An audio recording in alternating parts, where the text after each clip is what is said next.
যাতে জনগণের ভোট জনগণ দিতে পারে, জনগণের কথা জনগণ বলতে পারে, এইখানে কোনো পেশি শক্তির হস্তক্ষেপ না থাকে। আমাদেরকে বলছে আমাদের আচার আচরণ পরিবর্তন করতে হবে, একটি মানবিক বাংলাদেশ গড়তে চাই। এই বৈষম্য দূর করার জন্য উনি বাংলাদেশের প্রতিটি মানুষের সহায়তা চেয়েছেন।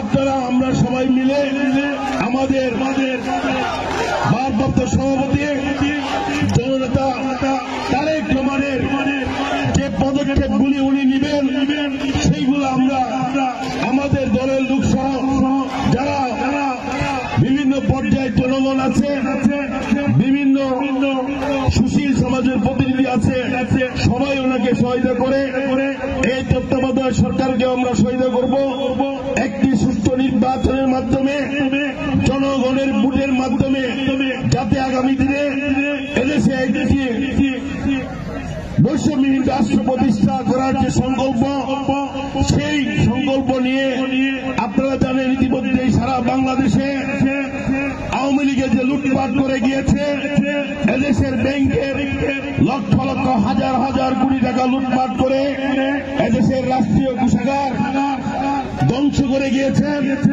সেই অবস্থায় এই সরকারের দেশ পরিচালনা করতে অনেক কষ্ট হচ্ছে। আপনারা অনেকেই জান 11টি ব্যাংকে কোনো টাকা পয়সা নাই, লক্ষ লক্ষ টাকা ব্যাংকে কোটি কোটি টাকা জমা থাকলেও 20,000 10,000 কোনো দিন কোনো টাকাই দেন। সেই অবস্থা থেকে বের হয়ে আসার জন্য কিছু সময় লাগবে আমাদের।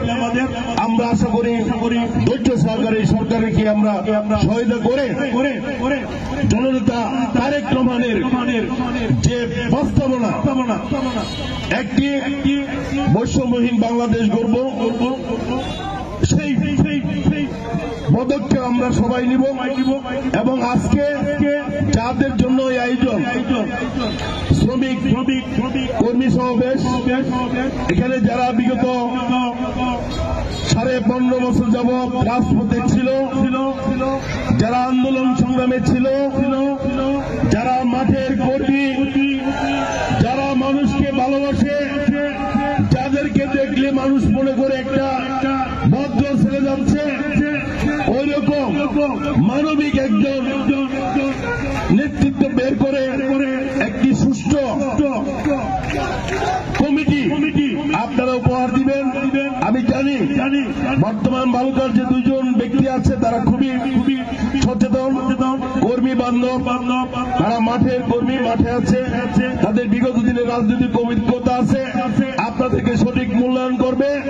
এখানে আমার কোনো হস্তক্ষেপ থাকবে না। সে আশাবাদ ব্যক্ত করে আপনাদের সবার কাছে দোয়া চেয়ে সবার সুস্বাস্থ্য এবং দীর্ঘায়ু কামনা করে আমি আমার বক্তব্য